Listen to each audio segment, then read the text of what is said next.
This is 11th Physics, Unit 6, Gravitation. So, in this class, we will discuss about the weightlessness, weight of object. அதாவது என்னென்னா வெயிட்லெஸ்னஸ்னால நம்ம வந்து இப்போ ஒரு ஆப்ஜெக்டுடைய வெயிட்டை நம்ம கணிக்கணும் அப்படின்னா அது எதை பொறுத்து நம்ம கணிக்கிறது டிபெண்ட்ஸ் அப்பான் த கிராவிட்டி. இப்போ இன்றைக்கி காலகட்டத்தில் நம்ம ஒரு மாஸ் போகிறோன்னு சொன்னால் ஒரு குறிப்பிட்ட நம்ம இப்போ ஃபார் எக்ஸாம்பிள் 80 kg 50 kgன்னு நம்ம சொல்கிறோம். ஆனால் அது ரியலி அது உண்மை கிடையாது. ஏன்னா டியூ டு த கிராவிட்டி, ஏன்னா நம்ம கிராவிட்டி நம்மளை நோக்கி நம்மளை இழுக்குது. ஸோ அதை பொறுத்து தான் நம்ம என்ன பண்ணோம் வெயிட் நம்ம சொல்கிறோம். யூனிட் ஆஃப் வெயிட் வந்து நியூட்டன் சொல்லுவாங்க. நியூட்டன். சரி, இப்போ சாதாரணமாகவே கிராவிடேஷனல் ஃபோர்ஸ்னுடைய தன்மை என்னென்னு உங்களுக்கு தெரியும். கிராவிடேஷனல் ஃபோர்ஸ்னால் என்ன the acceleration given by the gravity to the object. The acceleration given by the gravity to the object, இதுதான் gravitational force. So according to the Newton second லெவலில் தான் நம்ம அதை கொண்டு வந்தோம்னா F = ma நமக்கு தெரியும், மாஸ் இன்ட்டு ஆக்ஸலரேஷன். ஸோ இந்த ஆக்ஸலரேஷன் தான் என்னவா மாறுதுன்னா ஜியாக மாறிடுது. ஏன்னா ஆக்ஸலரேஷன் டியூ டு கிராவிட்டி. எப்போவுமே கிராவிடேஷனல் ஃபோர்ஸ் வந்து ஆக்டிங் டுவர்ட்ஸ் த எர்த், அதாவது பூமிக்கு ஃபார்வர்ட் டைரக்ஷனில் எப்படின்னா சக் பண்ணுற மாதிரி. அது எங்கேருந்து சக் பண்ணுதுன்னா it is the earth, this is the centre of the earth. இந்த எர்த் சர்ஃபேஸ் வந்து கிராவிடேஷன் புல்னு சொல்லுவாங்க. எந்த ஒரு ஆப்ஜெக்டை தான் இந்த பக்கம் நோக்கி தான் இழுக்கும். ஸோ அதனால் அது என்னென்னா இட் ஆக்டிங் டவுன்வேர்ட்ஸ் அப்படின்னு சொல்கிறது. கிராவிடேஷனல் ஃபோர்ஸு டவுன்வேர்ட்ஸ்னு சொல்கிறது. ஃபார் எக்ஸாம்பிள் நம்ம ஒரு மனிதன் வந்து ஒரு ஃப்ளோரில் நிற்கிறான், இல்லை ஒரு சேரில் உட்காந்துருக்கிறான் அப்படின்னா அந்த மனிதன் உட்காந்துட்டு இருக்கும்போது அவனுடைய ஈர்ப்பு பார்த்திங்கன்னா கிராவிட்டி நம்ம டவுன்வேர்ட்ஸ் பக்கம் இழுக்குமா. ஆனால் அந்த ஃப்ளோரு அந்த சேர் என்ன பண்ணும், அது இழுக்கிறத வந்து அதுக்கு ஈக்குவலான ஃபோர்ஸ் கொடுத்து அந்த ஆப்ஜெக்டை மேலேயே தக்க வச்சிட்ருக்கும். அந்த ஆப்ஜெக்ட் ரெஸ்ட்டில் இருந்தாலும் சரி, அந்த ஆப்ஜெக்ட் யூனிஃபார்ம் மோஷனில் இருந்தாலும் சரி, அதனுடைய இயல்புலேருந்து மாறாத அளவுக்கு it is not change in state. So the normal force is equal to the gravitational force but in the opposite direction. இவ்வளோதான். ஸோ கிராவிடேஷனல் ஃபோர்ஸை நம்ம என்னென்னு சொல்கிறோன்னா எஃப்ஜின்னு சொல்கிறோம். கிராவிடேஷனல் ஃபோர்ஸை எஃப்ஜின்னு சொல்கிறோம். நார்மல் ஃபோர்ஸ் என்ன சொல்கிறோம், கேபிட்டல் என்னன்னு சொல்கிறோம். இதுதான் நார்மல் ஃபோர்ஸ், இதுக்கு ஆப்போசிட் டைரக்ஷன். ஸோ இதுலேருந்து என்ன தெரியுது சொன்னால் கிராவிடேஷனல் ஃபோர்ஸ் எப்போவுமே டவுன்வர்ட்ஸு, நார்மல் ஃபோர்ஸ் ஆக்டிங் எப்பவுமே upwards to the opposite to the gravitational force. Right. இப்போது நம்ம உட்காந்துட்ருக்குறோம், நம்மளோட வெயிட்டை தாங்கிட்டு இருக்குது ஒரு பொருள். ஆனால் அந்த பொருள் இல்லை, நம்ம என்ன பண்ணுறோம் கீழே விழுந்துடுறோம் இல்லையா. ஸோ அந்த வெயிட்டுக்கான அந்த மேக்னிட்யூட் எப்படி கண்டுபிடிக்கணும்னா இட் இஸ் டுவர்ட்ஸ் த கிராவிட்டின்றதுனால ஸோ கிராவிடேஷனல் ஃபோர்ஸ் தகுந்த மாதிரி தான் வெயிட்டு வரும். ஸோ தேர்ஃபோர் W = mg அப்படின்னு சொல்கிறாங்க. அந்த ஆக்ஷன் பார்த்தீங்கன்னா பாருங்க, the direction of the weight at the gravitational force எப்போவுமே அது ஒரு பொருளை வந்து கீழ் நோக்கி இழுக்கும்போது தான் அதனுடைய வெயிட் நம்ம அளக்க முடியும். ஸோ அதனால தான் என்ன சொல்கிறாங்க, இந்த டைரக்ஷன் ஆஃப் த வெயிட் வந்து எதை பொறுத்து அமையுமா, கிராவிடேஷனல் ஃபோர்ஸை பொறுத்து அமையும். So W = mg. ஸோ இதோட முடிஞ்சு போச்சு. இப்போ நம்ம வெயிட்டு கண்டுபிடிக்கான ஒரு விஷயத்தை கண்டுபிடிச்சிட்டோம். இப்போ நார்மலாக நம்ம சர்ஃபேஸ் ஆஃப் த இடத்துல இருக்கிறோம் அப்படின்னா, ஒரு இடத்துல நிற்கிறோம் அப்படின்னா நம்ம வெயிட் நம்ம கால்குலேட் பண்ணிடலாம். சப்போஸ் ஒரு ஏரோப்ளேன் உள்ளேயோ இல்லை ஒரு பெரிய பாக்ஸுக்குள்ளேயோ அந்த பாக்ஸ் மூவிங்கில் இருக்கும்போதோ, ஸோ அப்போ வந்து பார்த்திங்கன்னா நம்ம ஆக்சுவல் வெயிட்டை விட நம்ம டிஃப்ரெண்ட்டான வெயிட்டுக்கு நம்ம போவோம். ஏன்னா we are all inserted to that particular object. ஒரு ஆப்ஜெக்ட்டுக்கு உள்ளே இருக்கிறோம், அதனுடைய மூவ்மெண்ட்டு தகுந்த மாதிரி தான் நம்ம உட்காந்துருப்போம். ஸோ சேம் வே நம்ம என்னது ஒரு எலிவேட்டர்ஸ் ஒன்று எடுத்துக்கிறோம். எலிவேட்டர்ஸ்னால் லிஃப்ட்டு பார்த்துருப்பீங்க, லிஃப்ட்டில் நீங்கள் எல்லோரும் போயிட்டு வந்திருப்பீங்க. ஸோ அதில் நம்ம வந்து லிஃப்ட்டுக்கு வெளியில் இருக்கும்போது 2 வெயிட்ஸ் கணக்கிடுறோம். ஒன்று வந்து ஆக்சுவல் வெயிட்டு,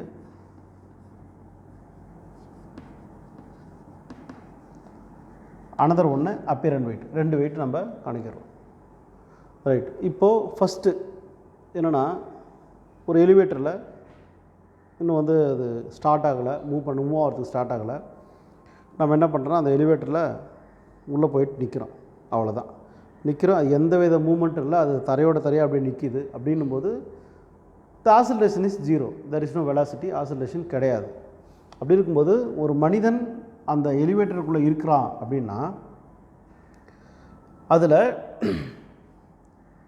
இந்த mg, that means gravitational force act in upwards in inner direction, y direction. Gravitational force வந்து இப்போ ஃபார் எக்ஸாம்பிள் ஒரு மனிதன் உள்ளே இருக்கிறான்னா கிராவிடேஷனல் ஃபோர்ஸு உள்நோக்கி இழுக்கும். ஆனால் அதுக்கு ஆப்போசிட்டில் ஒய் டைரெக்ஷனில் தான் அந்த ஃபோர்ஸ் இருக்கும், அப்வேர்டு ஒய் டைரெக்ஷனில், அப்வேர்ட் சைடில்.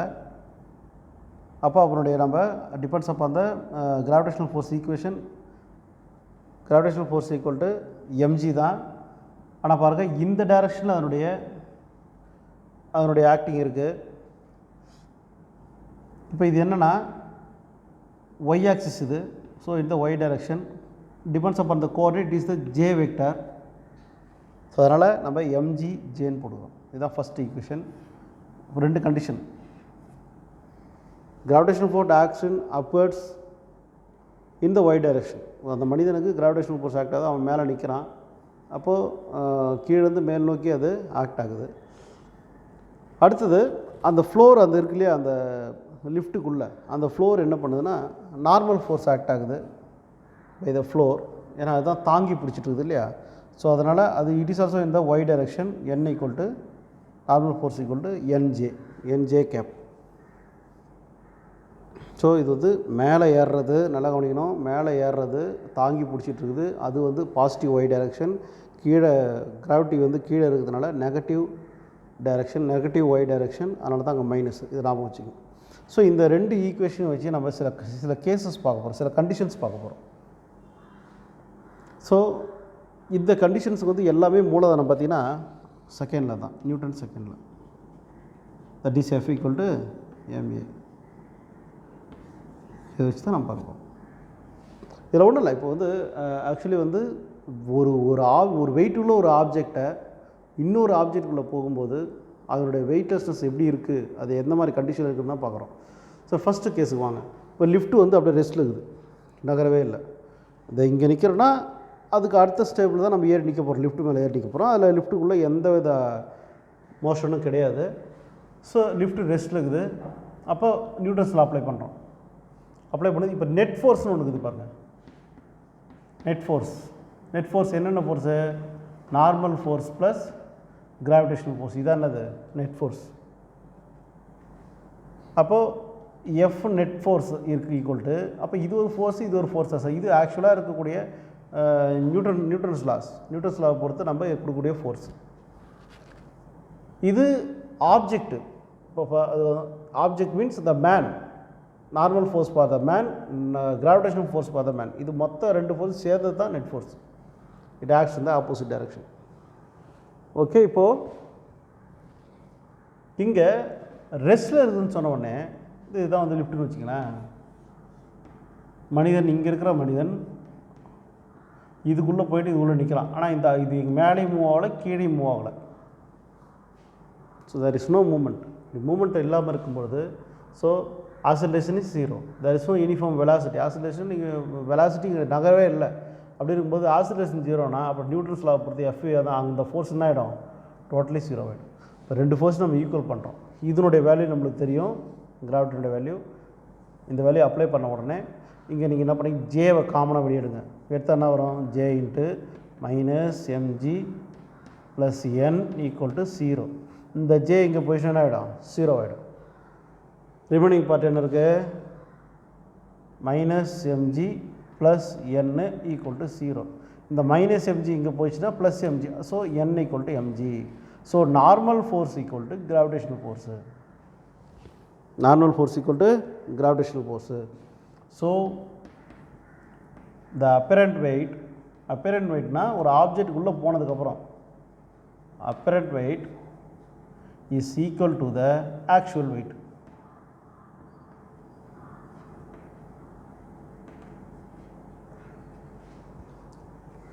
புரிஞ்சுன்னு நினைக்கிறேன்.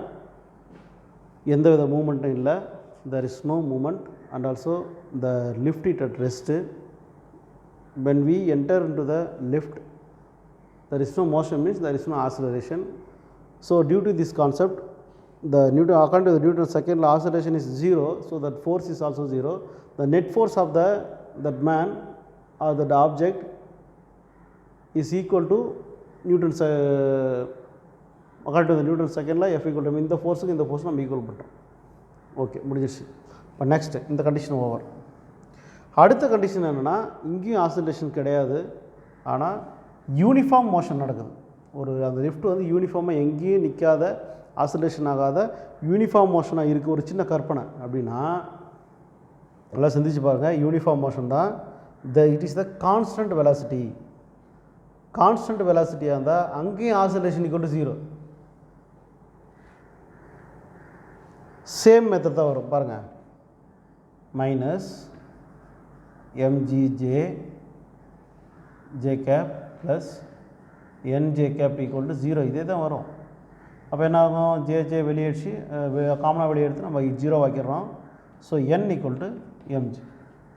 Here also the apparent weight is equal to the actual weight. Net force equal to 0.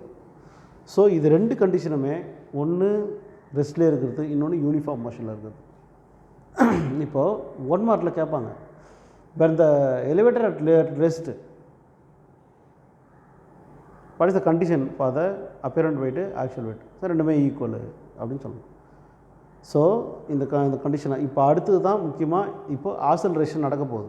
எப்படின்னா, அந்த லிஃப்ட்டு வந்து அப்வர்ட்ஸ்லேயே டவுன்வர்ட்ஸ்லேயே மூவ் ஆக போகுது பாருங்கள். இது மூவ் ஆச்சு, பட் இட் இஸ் இந்த யூனிஃபார்ம் மோஷன். யூனிஃபார்ம் மோஷன் இருக்கிறதுனாலே there is no oscillation. So oscillation equal to 0. Next come to the third case. The lift oscillating upwards. Upwardsல போகுதுன்னா there is a oscillation. Oscillation இருக்குது. According to the Newton second law, F equal to ma. Okay, ஆசோலேஷன் இருக்குது, அந்த பொருளுக்கான mass இருக்குது. இது லிஃப்ட்டுக்கான force. இது Newton செகண்டில் என்ன டைரெக்ஷனில் இருக்குது oscillation? Y direction, J cap. எப்படி போகுது? அப்வர்ட்ஸில் போகுது. அந்த இந்த கோஆர்டினேஷனில் இது ஒய் தான், இது மைனஸ் ஒய்ஏ. அதனால் இது வந்து பாசிட்டிவ், அப்வர்ட்ஸில் போகுது. ஸோ இந்த force equal to F equal to பாருங்கள் எம்ஏ, இதுக்கு பதிலாக ஏ கேப் அப்படி போட்டுக்கலாம் அப்வர்ட்ஸில் போகிறதுனால. ஸோ தென் கால்குலேட் த நெட் ஃபோர்ஸ். இந்த ஃபோர்ஸ் நம்மகிட்ட இருக்குது. இந்த நெட் ஃபோர்ஸ் இந்த அதான் ரெண்டு நெட் ஃபோர்ஸு, ரெண்டு ஃபோர்ஸையும் ஈக்குவல் பண்ணுறோம். Then we know the value, எஃப்ஜியோடைய வேல்யூ என்ன value? Minus m g j cap. J கேப்புன்னு சொன்னாலே it is the coordinate for the y axis. So okay, இது வந்து இப்போ ஜே காமனாக வெளியே எடுத்துடுறீங்க. இங்கே பாருங்கள், இங்கே போகிற பாருங்கள், ஜே காமனாக வெளியே எடுத்துனா minus MG plus n j equal to m a j cap. இந்த ரெண்டு ஜே கேப்பை கேன்சல் ஆகிடுது. ரிமைனிங் நம்ம என்ன பண்ணுறோம், எண்ணெய் மட்டும் இங்கே வச்சிங்க, மீதி அங்கே கொண்டு போங்க. இதை பாருங்கள், எண்ணெய் மட்டும் இங்கே வச்சிங்கன்னாச்சு, மீதி என்ன அது எம்ஜி வந்து ப்ளஸ் மைனஸ் எம்ஜி ப்ளஸ் எம்ஜியாக போயிடுச்சு. டேக் காமனாக எம் மாசை வெளியே எடுத்துங்க, ஏ ப்ளஸ் ஜி. இதுக்கு என்ன அர்த்தம்? N equal to m into a plus g. இதுக்கு என்ன அர்த்தம்னா, apparent weight is greater than the actual weight. அப்போது ஆசிலேட்டர் மூவ் ஆகுது. அப்போ அந்த நேரத்தில் இந்த நம்ம மேலே மூவ் ஆகும்போது அந்த ஆப்ஜெக்ட் கீழ் நோக்கி தள்ளப்படும். அப்போ அந்த ஃப்ளோரில் இப்படி கீழ் நோக்கி தள்ளப்படும் போது அதனோட வெயிட்டை கணக்கிட்டோம்னா இதை விட அது அதிகமாக தான் இருக்கும், வெயிட் கொஞ்சம் கூடுதலாக தான் இருக்கும். ஸோ இந்த கண்டிஷன் வந்து apparent weight is greater then actual weight. அதே நெக்ஸ்ட் கண்டிஷன் பாருங்களேன், லிஃப்ட் ஆசிலேஷன் டவுன்வர்ட்ஸ். நீங்கள் மேலேருந்து கீழே குதிக்கும் போது ஏதாவது ஒரு என்ன சொல்கிறது, ஏதாவது ஒரு பாக்ஸுக்குள்ளேருந்து கீழே தூக்கி போடும்போதோ நம்ம வந்து என்ன பண்ண தரையிலே நிற்க மாட்டோம், நம்ம கொஞ்சம் ஜம்ப் ஆகிற மாதிரி தான் இருப்போம். அப்போது நம்மளுடைய வெயிட் லாஸ் எப்படி வருதுன்னு மட்டும் பாருங்கள். இப்போ பாருங்கள், அதே டைரெக்ஷன்னா ஒய் டைரெக்ஷன். இப்போ வந்து இது மைனஸ் ஒயில் வருது. அப்போ ஆசிலேஷன் என்ன? Minus a j oscillation. Then Newton செகண்டில் என்ன சொல்லுது?